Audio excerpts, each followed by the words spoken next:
Hello everyone. अगर आपने assistant professor बनने का सपना देखा है और इस सपने को पूरा करना है तो ज़रूरी है कि सबसे पहले हम समझें यूजीसी नेट जेआरएफ है क्या। क्योंकि अगर आपने इस एग्ज़ाम की इन बारीकियों को समझ लिया तो एग्ज़ाम को क्वालिफाई करने से पहले जो आने वाली जो समस्याएं हैं वो कम से कम 50% तो पहले ही सॉल्व हो जाती हैं। क्योंकि यूजीसी नेट में हर साल कम से कम 10 से 12 लाख 15 लाख बच्चे आवेदन करते हैं और इसमें इसका मुश्किल से मुश्किल 5% 6% बच्चे ही क्वालिफाई कर पाते हैं। उसमें से भी 1% या 2% लोग ही जेआरएफ को क्वालिफाई कर पाते हैं। तो बारीकियों को समझना बेहद ज़रूरी है, क्योंकि अगर बारीकियों को समझ लिया तो यूजीसी नेट को क्वालिफाई कैसे करना है और उसकी क्या रणनीति होनी चाहिए तो पहले ही हम समझ जाते हैं। और समस्याएं उन सभी बच्चों को सबसे ज़्यादा आती हैं जो बिगनर्स हैं, मतलब आप या तो पीजी कर रहे हैं या करके निकले हैं। तो ज़रूरी है कि हम ये सभी समस्याएं जान लें कि यूजीसी नेट जेआरएफ को क्वालिफाई करने से पहले या ये यूजीसी नेट जेआरएफ है क्या, और क्वालिफाई करने से पहले जो बारीकियां हैं उनको बारीकियों को हम बेहतर तरीके से समझेंगे आज की इस वीडियो में। मेरा नाम है हरिओम नामदेव। मैं पढ़ाता हूं अपने विद्याधन क्लासेस यूट्यूब चैनल और विद्याधन क्लासेस ऐप पर। तो चलिए शुरू करते हैं आज इस वीडियो को। सबसे पहले आज की इस वीडियो में हम जानेंगे कि यूजीसी नेट है क्या।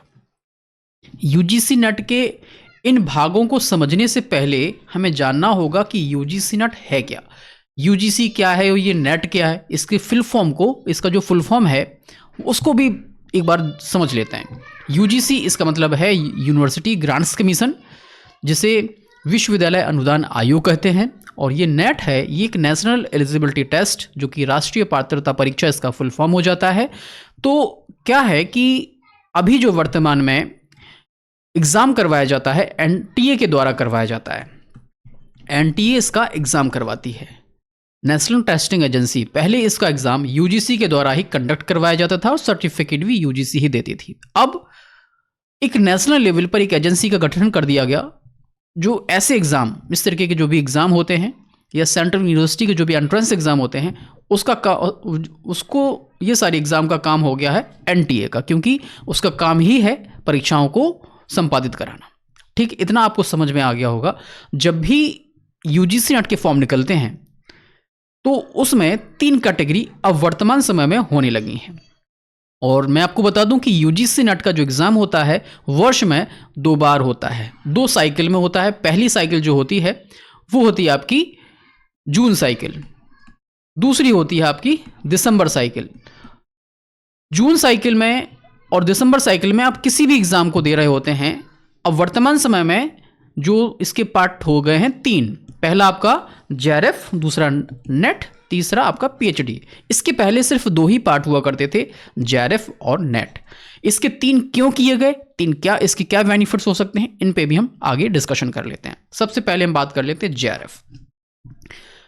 जब आप किसी भी सब्जेक्ट से अपना यूजीसी नेट का एग्ज़ाम देते हैं तो उसमें 3 जो कैटेगरी बन रही हैं आपसे फिल करवाया जाता है कि आप किस कैटेगरी में अप्लाई करेंगे। अगर आप जेआरएफ में अप्लाई कर रहे हैं तो इसका मतलब यह है कि जो एग्ज़ाम होगा वो तीनों का एक ही होगा, और टॉप 5 to 6% बच्चों को हम जो है नेट में वो ले लेते हैं। ठीक है, अब इनमें से जो 5 to 6% बच्चे थे उनमें से ही 1% 1.5% बच्चे जो टॉपर्स की श्रेणी में आते हैं उनको दे देते हैं वो जेआरएफ। अब जो जेआरएफ जब बच्चों को मिलता है, इसका फुल फॉर्म होता है जूनियर रिसर्च फेलोशिप। अब जब आप जेआरएफ आपको कब मिलेगा, ऐसा नहीं है कि आपने यूजीसी नेट अगर जेआरएफ कर लिया तो आपको तुरंत घर बैठे पैसा मिलने लग जाएगा। इसके लिए आपको एनरोल्ड होना पड़ेगा पीएचडी के लिए। जब तक आप पीएचडी में एनरोल्ड नहीं होते हैं तब तक आपको उस फेलोशिप का आप लाभ नहीं ले पाते हैं। ध्यान रखिएगा, अगर आपने यूजीसी नेट का फॉर्म भरा, मान के चलिए अभी दिसंबर का 2025 में एग्ज़ाम हो गया है और बहुत सारे बच्चों ने एग्ज़ाम दे दिया है, उन बच्चों का अगर जेआरएफ हो जाता है और उसकी एक टाइम ड्यूरेशन रहती है कि आपको 2 साल के अंदर किसी ना किसी यूनिवर्सिटी में एडमिशन लेना ही होगा, और 2 साल में अगर आपने एडमिशन नहीं लिया तो सर्टिफिकेट तो आपका जेआरएफ का रहेगा, जो बेनिफिट्स आपको आगे मिलते हैं वो मिलते रहेंगे, पर आपको जो फेलोशिप मिलनी होती है वो नहीं मिलेगी। अगर आप एडमिशन ले लेते हैं 2 साल के अंदर तो आपको फेलोशिप मिलना शुरू हो जाती है। फेलोशिप कितनी मिलती है, इस समय की वर्तमान जो स्थिति है 45 के समथिंग के समथिंग मीन्स 40 से 45 हज़ार रुपये एक राउंड फिगर में जो मैं अमाउंट बता रहा हूँ वो आपको मिलता ही मिलता है जब आप जेआरएफ होते हैं।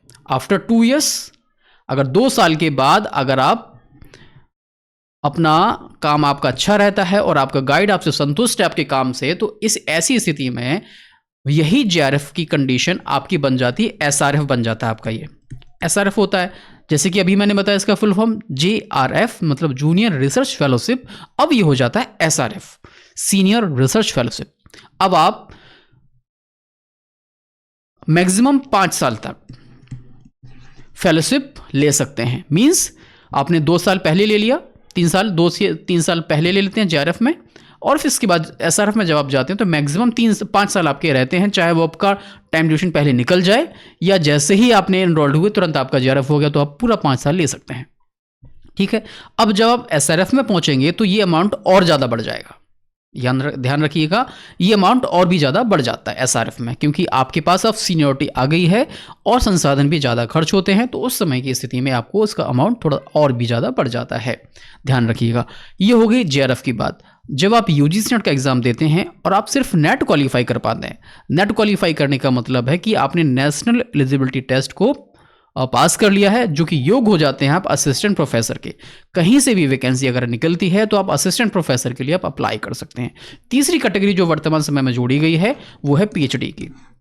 जो 5 to 6% बच्चे थे वो नेट क्वालिफाई करते हैं। अगर आप 1 या 2 अंक से या एक आध क्वेश्चन से आप नेट से छूट जाते हैं तो ऐसी स्थिति में जो एनटीए या हमारी जो यूजीसी है उसने क्या किया कि बच्चों को पीएचडी के लिए भी आवेदन वो करवाने लगे। अगर बच्चा पीएचडी करना चाहता है, पीएचडी एडमिशन लेना चाहता है, तो अगर वो क्वालिफाई करता है यूजीसी नेट के एग्जाम देने के बाद तो पीएचडी में एडमिशन वो ले सकता है। लेकिन होता क्या कि हर एक स्टेट में, चाहे वो सेंट्रल यूनिवर्सिटी हो या स्टेट यूनिवर्सिटी हो, अपना अपना पीएचडी का एंट्रेंस करवाती हैं, और पीएचडी के एंट्रेंस के दौरान जो बच्चे क्वालिफाई करते हैं उनका अपना इंटरव्यू होता है, फिर जाके पीएचडी में वो एनरोलमेंट उनको मिलता है। अब कंडीशन 3 बन गई हैं पीएचडी एडमिशन के लिए। पहला बच्चा जो जेआरएफ का है, जो कि जेआरएफ है, दूसरा है नेट हो गया, तीसरा है आपका पीएचडी। अब चौथी कंडीशन एक और भी है। चौथी कंडीशन है जो यूनिवर्सिटी ने अपना एंट्रेंस करवाया होगा। अब जो एग्जामिशन मिल जाएगा उनको, अब जो बच्चा जेआरएफ करके जा रहा है, नेट करके जा रहा है और पीएचडी में उसने जो यूजीसी नेट से पीएचडी एडमिशन के लिए सर्टिफिकेट प्राप्त कर लिया, तो उसको उस यूनिवर्सिटी का एक एंट्रेंस नहीं देना होगा। अब क्या होगा, जेआरएफ को, नेट को और पीएचडी जो यहाँ से सर्टिफिकेट लेके जाएगा उसको सीधा इंटरव्यू राउंड में पहुँचाया जाएगा और वहाँ से वो अपना एंट्रेंस नहीं देगा, सीधा इंटरव्यू में अगर क्वालिफाई करता तो यूनिवर्सिटी उसको ले लेती है। यहाँ पर भी कंडीशन बनती है कि अगर किसी विश्वविद्यालय में वैकेंसीज की संख्या सिर्फ 2 ही है और उसके पास एक बच्चा जेआरएफ का है, एक बच्चा नेट का है, एक बच्चा पीएचडी का है और एक बच्चा उनके एंट्रेंस का है, तो वरीयता पहले जेआरएफ को दी जाएगी, फिर नेट को दी जाएगी, फिर कंडीशन बनती है कि पीएचडी एडमिशन जो यहाँ से क्वालिफाई करके जा रहा है एनटीए का और वहाँ का उनका एंट्रेंस, सबसे पहले वरीयता दी जाती है जेआरएफ को, फिर नेट को, फिर जाके पीएचडी एडमिशन को और जो उनका एंट्रेंस करवाया गया उसको। याद रखिएगा, यहाँ पर हमने ये कवर कर लिया कि यूजीसी नेट का जो एग्जाम करवाया जाता है वो 3 कंडीशन में यहाँ पर होता है। तो चलिए आगे बढ़ते हैं। डिटेल में हम आपको इसलिए बता रहे हैं जैसे कि आगे आपके कोई भी डाउट्स हों तो वो आप जो है इसमें सारे क्लियर हो जाएं।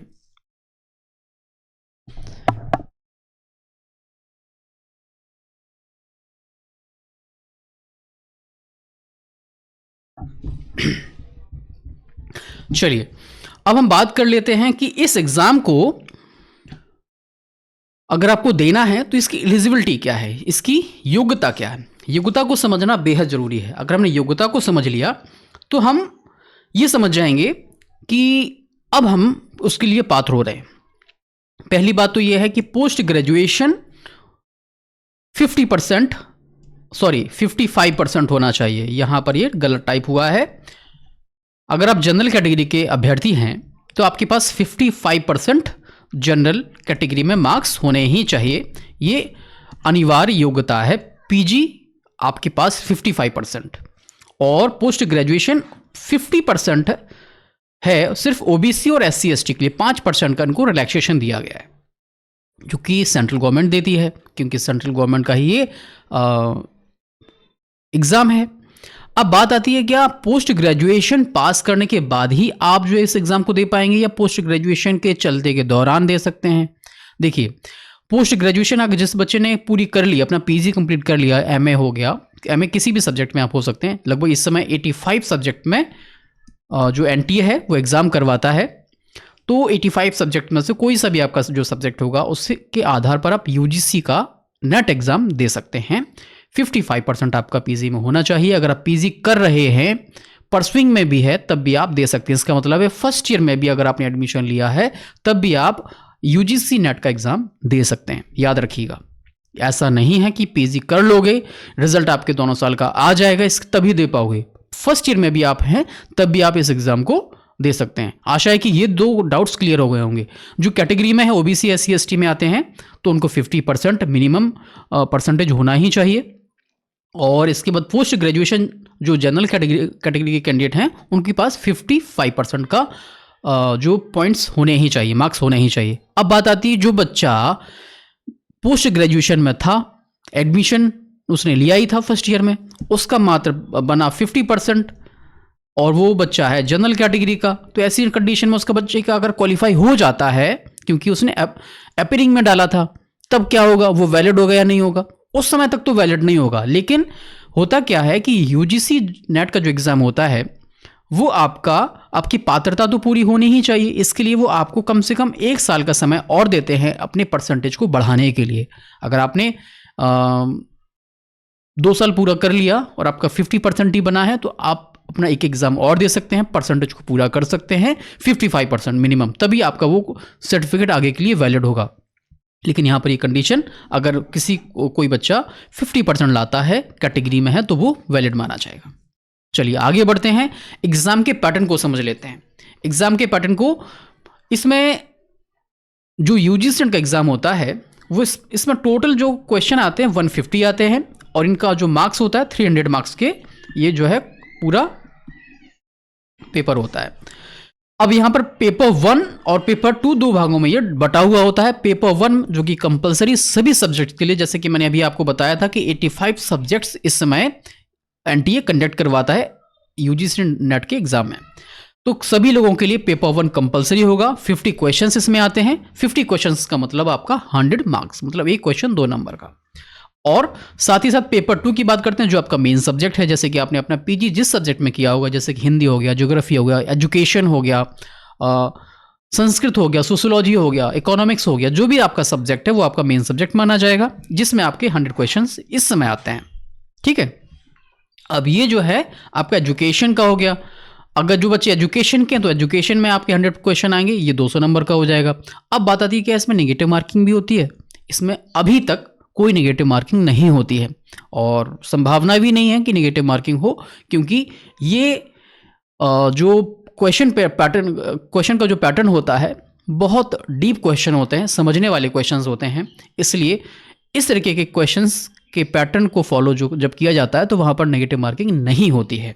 तो चलिए आगे बढ़ते हैं, हम समझ लेते हैं कि इस एग्ज़ाम को देने के लिए एज लिमिट क्या है। क्या अगर हम जेआरएफ देना चाहते हैं और कभी भी दे सकते हैं क्या? नहीं। अगर आप जेआरएफ के लिए अप्लाई कर रहे हैं तो आपकी एज 30 ईयर्स होनी चाहिए, मैक्सिमम एज जनरल कैंडिडेट के लिए। यहाँ पर रिलैक्सेशन है, अगर आप ओबीसी एससी एसटी में आते हैं तो 5 साल का आपके पास रिलैक्सेशन रहेगा। 35 ईयर्स तक आप यहाँ पर दे सकते हैं जो कैटेगरी में है बच्चे, ओबीसी एससी और एसटी के लिए 5 साल का रिलैक्सेशन यहाँ पर रहेगा। महिलाओं के लिए भी रहेगा, महिलाओं विकलांगों के लिए रिलैक्सेशन यहाँ पर थोड़ा रहता है ज़्यादा, लेकिन जनरल कैंडिडेट के लिए जो जनरली देखा जाए तो 35 ईयर्स रहता है। और जो बच्चा सिर्फ नेट और पीएचडी के लिए एंट्रेंस के लिए या एडमिशन के लिए यूजीसी नेट का फॉर्म भरना चाहता है तो ऐसी स्थिति में नो एज लिमिट बार, आपके पास एज लिमिट का कोई बार नहीं है, आप अप्लाई कर सकते हैं, जब चाहें तब दे सकते हैं। जैसे कि बहुत सारे लोग ऐसे हैं जो एक समय पहले असिस्टेंट प्रोफेसर बन चुके हैं और वो अभी भी अपना एग्जाम देते हैं। ठीक है, तो यहाँ पर ये क्लियर हो गई कि एज लिमिट क्या होगी। अब हम बात करते हैं कि अगर हम यूजीसी नेट को क्वालिफाई कर जाते हैं, अगर आप यूजीसी नेट एग्जाम को क्वालिफाई कर जाते हैं तो फ्यूचर स्कोप क्या होंगे। अगर आपने, पहली बात तो मैंने वही बताया कि अगर आपने जेआरएफ क्वालिफाई किया तो 5 साल तक फेलोशिप मिलेगी। स्पेशली मिलती वो आपकी रिसर्च के लिए, आप किस तरीके से उसका यूज़ कर रहे हैं वो आपके ऊपर डिपेंड करता है। क्योंकि जो फंड सरकार देती है आपको रिसर्च करने के लिए देती है कि आप अच्छी तरीके से जो आपका टॉपिक आपके गाइड के निर्देशन में हो रहा है वो अच्छी तरीके से हो सके, ठीक है ना। अब यहाँ अगर बात करते हैं फ्यूचर स्कोप की, तो असिस्टेंट प्रोफेसर आप बन सकते हैं प्राइवेट कॉलेजेस में, प्राइवेट यूनिवर्सिटीज़ में। आपके सब्जेक्ट की अगर वैकेंसी निकलती है तो आप प्राइवेट कॉलेजेस में ट्राई कर सकते हैं एज एन असिस्टेंट प्रोफेसर, क्योंकि प्राइवेट कॉलेज में भी जो योग्यता है वो मिनिमम नेट तो होना ही चाहिए। ऑल ओवर इंडिया किसी भी जो प्राइवेट कॉलेज में आप पढ़ाने जाएंगे आपके सब्जेक्ट में, तो मिनिमम योग्यता उसकी नेट तो होती ही होती है। इसके बाद अब जो है पीएचडी कर दी गई है यूनिवर्सिटी लेवल पे। सॉरी।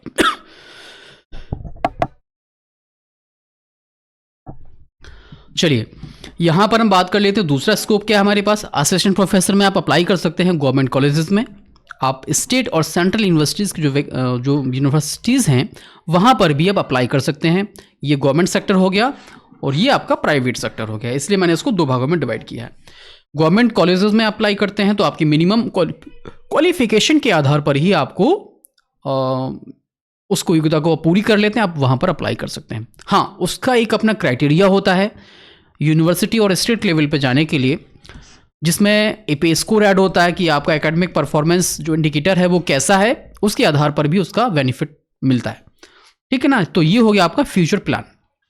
अब आगे बात करते हैं, अगर आप किसी प्राइवेट कॉलेज में, किसी प्राइवेट यूनिवर्सिटी में, प्राइवेट कॉलेज में अगर आप हैं तो प्रमोशन तो ना के बराबर ही होता है, क्योंकि वहाँ तो सब कुछ उनके प्रबंधकों के हाथ में होता है। वर्तमान समय की जो स्थितियां हैं वहाँ तो प्रमोशन तो सिर्फ ये मान के चलिए एक एक्सपीरियंस है तो कहने लग जाते हैं, लेकिन प्राइवेट यूनिवर्सिटीज़ में प्रॉपर तरीके से, क्योंकि वो यूजीसी के नॉर्म्स को पूरी तरीके से फॉलो करते हैं, तो वहाँ पर आपका प्रमोशन अच्छी तरीके से होते हैं।